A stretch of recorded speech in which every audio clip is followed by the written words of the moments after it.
Hello and welcome to Stretford Paddock. My name is Joe. This is David Pritt. We are here for the youth review today. First time in a long time. Have I doing? How you doing? A long time. Yeah, good actually. Yeah. It's been a while, hasn't it? Since we last saw you, Angel Gomes has left the club. We've got a list of released youth players who have left the club as well. And obviously Mason Greenwood, he'd already played the last time you were here, but has taken the world by storm in the last few months. And we're going to get into all of those in today's youth review. Let's start then. Let's go back a couple of weeks to the start of July.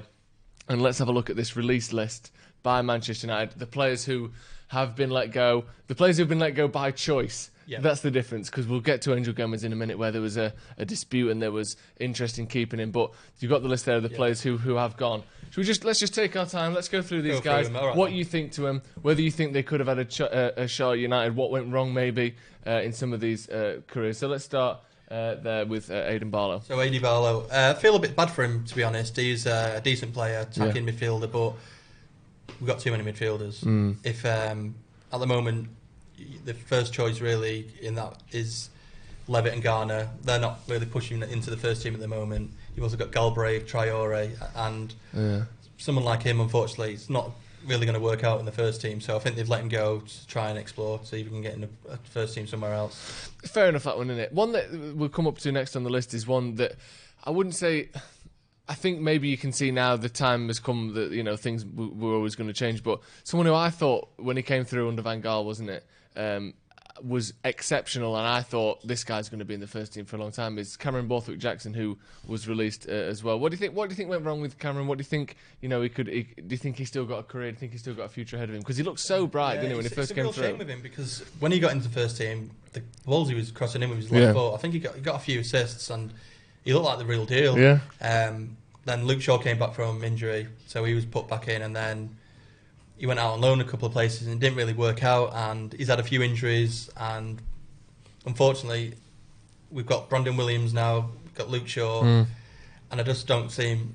I can see why they let him go, because he's not going to fit in, unfortunately, because he's not really shown to be that Premier League level when he's been out on loan. When he did it with us, he did look that player, but unfortunately, he doesn't look at the moment. It's a shame, innit? Because I actually thought with him, well, we can just play him every week at left back. He was that good. It didn't look like he was like, in a couple of years he'll be ready to go, all that. It looked like he was coming in, he looked excellent, just keep playing him. And obviously there was problems, injuries and little bits that sort of dropped him out of the team. And like I said, Luke Shaw coming back led to him being dropped out of the team and just couldn't make his way back in. And then loaned at Wolves and a few other different clubs, like you said, not quite proven himself to be at that level. So I guess at this point, we're at a point, like I said, where it's kind of obvious that he was going to go. He's not made any appearances. He's not been in and around that first team setup for a long time. But looking back at his career, it's a shame that it had to go that way, isn't it? So let's move on.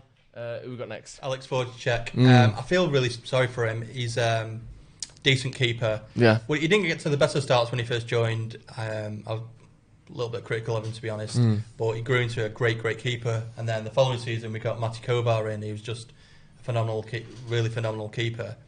So he won't get in the 18s, and then they both moved up together to the 23s, and he won't get in the 23s. And the only time he played really was in the last season in the UEFA Youth League, and he looked brilliant there. He made some really amazing saves in that competition, but we weren't in it again this year. And he didn't get to play. Went out on loan to Stalybridge Celtic, which is not a big club, but for me, it's first team football, and you're playing against some tough opponents who are going to elbow you in the box and stuff like that. I went to watch him a couple of times, and I thought he did really well. But once again, we've got too many goalkeepers, and there's people ahead of him, so unfortunately, they had to let him go. Yeah, it's a shame, isn't it? Dion McGhee was the next one on the list. Yeah, another one with midfield. Such a great lad as well. And he was like the midfield partnership. It was Garner, Levitt and McGhee at under 16 level. Then like Pujamal came in, Traore, Galbraith, and it just didn't work out for him. And he played a couple of games with the 18s over age, and he wasn't really playing for the under 23s. And unfortunately, it's not worked out for him. And any surprises there really? Just it's not surprised, but it's that's one of them where I feel bad because knowing the lad a little bit, and he's such a nice lad. It's just a shame, but it's the way football is, unfortunately. Demi Mitchell's another one who looked so bright and so talented, and he's another one next on the list of people being released. What are your thoughts on that? Once again, another left back. Yeah. He went out on loan to Hearts, did brilliantly, and I pegged him as being the first choice left back when he got back. Yeah. But then he got a horrendous injury to his knee, and we don't really know if he recovered from that properly because he's not played any football since.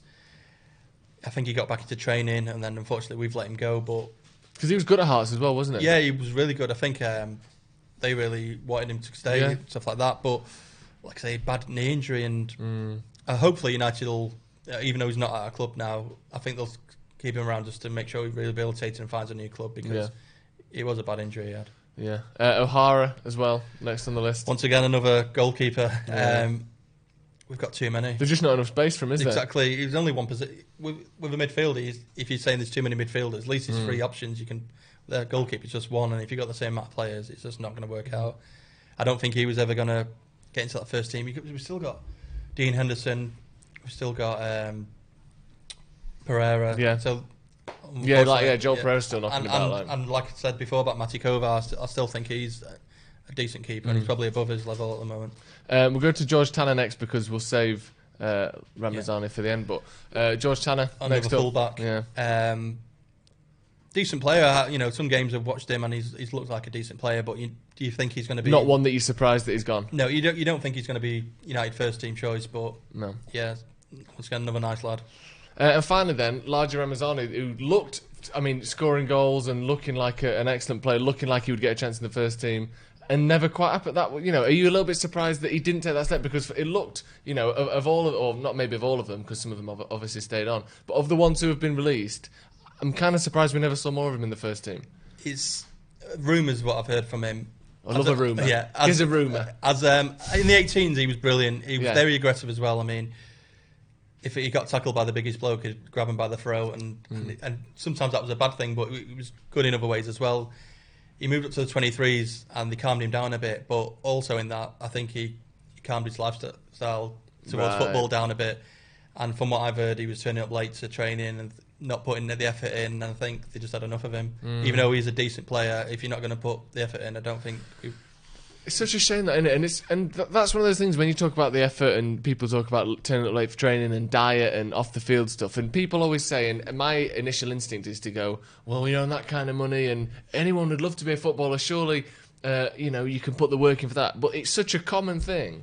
Players getting money, or players getting into a position where they just take their foot off the gas, or they get in with the wrong crowd, or don't turn up for training, or they don't. Well, I'm not saying he did all of those things, but there are sort of a handful of kind of quotes and phrases and stuff that you often hear with young players in with the wrong crowd, not doing the diet properly, not taking the fitness properly, drinking, not turning up for training, all these sorts of things. And again, I'm not attributing all of those to Ramazani there, but it seems so common, and it seems from an outsider's perspective such a lucky position to be in that you think, I'd never take that chance, I'd never let it get that way. But it happens all the time, I think isn't it's it? inevitable with some people. Yeah. I mean, if I had that kind of money at that age... Yeah. I mean, I was going out every other night anyway, and if you got that kind of money, you just... But instead of going to the park, you can go to, like, the best nightclubs in town. Exactly. Yeah. So, I think with certain players, you just can't help it, and it's about your upbringing as well, your friends who are around you and things like that. Yeah.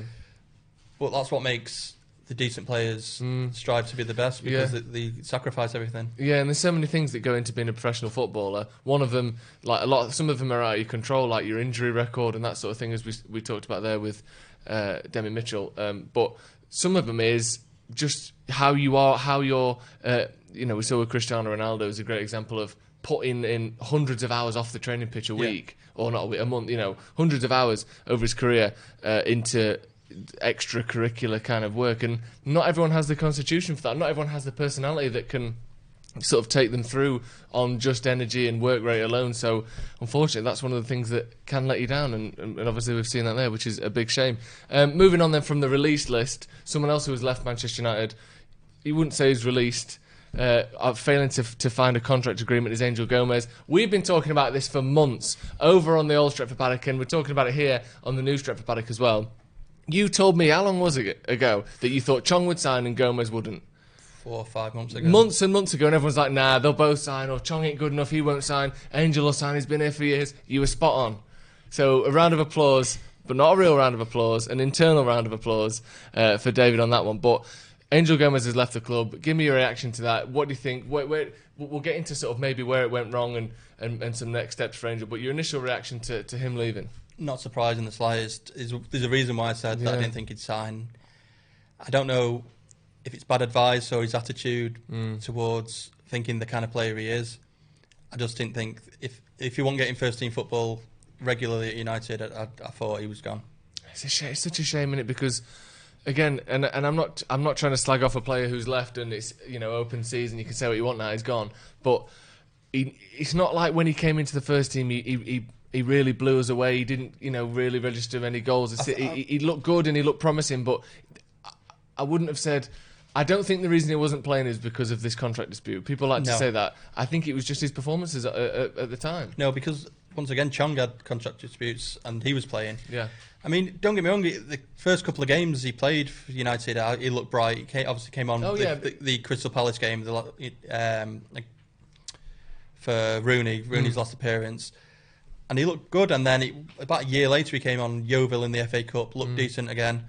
But when he's had the opportunity of right, you're the number 10. It's not really worked. And again, when I say he wasn't particularly impressive, I don't mean that he came on and was rubbish. Yeah. Like I said, he looked good. But when Rashford made his debut, you saw him get the goals. When Greenwood came on, you saw him be creative, and immediately it didn't take many games for him to look like a dangerous part of the side.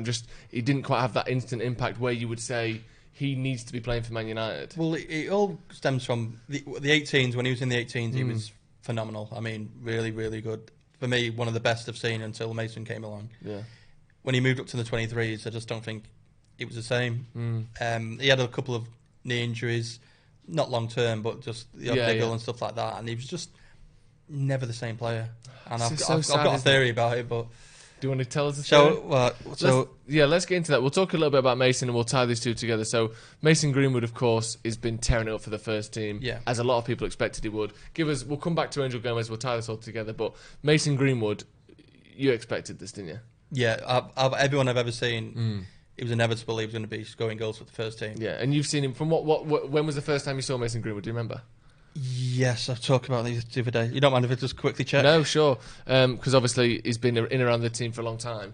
And he's one of those, again, people talk about different players coming through and what was expected of them, what wasn't expected of them.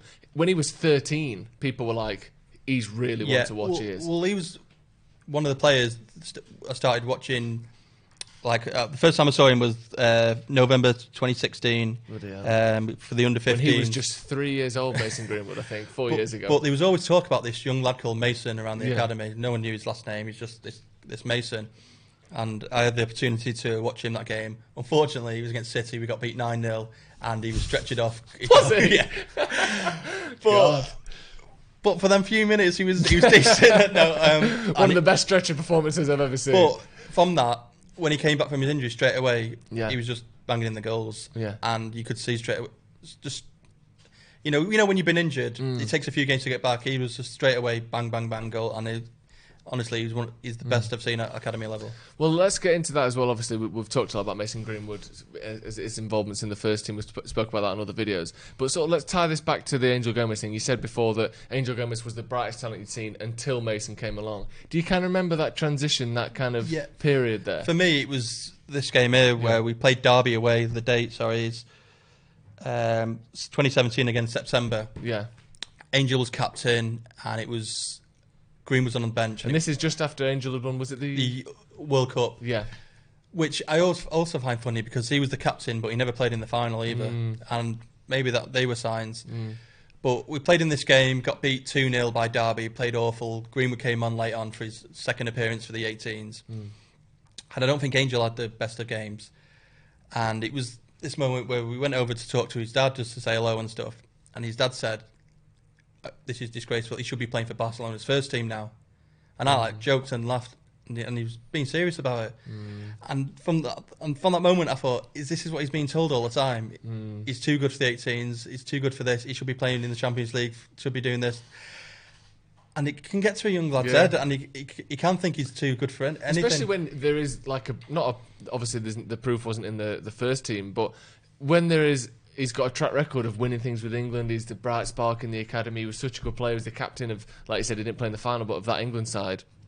He's got some reason to believe he's a top talent. He's got some reason to believe all this stuff. And then those things of going from you're one of the most exciting prospects in England to you should be playing for the first team already, isn't that big a jump. And if someone's telling you that, you are going to believe it. But being confident than he's being overconfident. Yeah, of course. And the thing was, what probably made it worse for him was he went up to the 23s, and for me, he didn't really perform. He had the odd game where he looked great, but he didn't really perform. And Mason took over as the main guy in the 18s, and it was, I think, 3 games later, Greenwood got his first start, scored a hat-trick against Wolves, first goal, scored a hat-trick in that game, and he just hit the ground running, and it was just unreal.